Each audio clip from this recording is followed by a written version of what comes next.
রবিবার মানেই তো সেই কাপড় কাচা, জামা কাচা, সেলুনে গিয়ে বসে থাকা আর ভস ভস করে ঘুমোনো ছাড়া আর কোনো কাজ তো নেই বাঙালিদের। তাই ভাবলাম এই রবিবার নতুন কিছু করা যায়। প্রথমে চা বাগান দেখে মনে হলো যেন আমরা দার্জিলিংয়ে আছি। তারপরে এমন গরম লাগছিল যেন মনে হলো যে আমরা নিজেরাই কোনো একটা কেটলির ভিতরে আছি। আর দেখতে দেখতেই আমরা চলে এলাম বগিবিল ব্রিজ। এটা ধেমাজি আর ডিব্রুগড় ডিস্ট্রিক্টের একদম মাঝখানে ব্রহ্মপুত্র নদীর ওপর দিয়ে যায়। এটা বগিবিলের একদম কাছেই সুন্দর একটা সিম্পল রিসর্ট।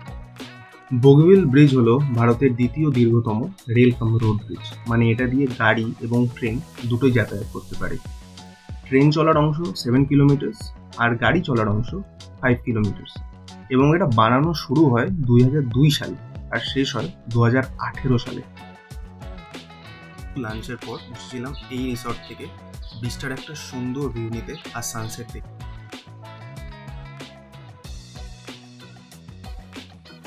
দিনের শেষে এই ব্রিজের নিচে ব্রহ্মপুত্র ধারে বসেও শান্তি আছে। আমার দেখা হয়ে গেছিল কিছু মিষ্টি বন্ধুর সাথে, আমি তাদের সাথে একটু সময় কাটাই।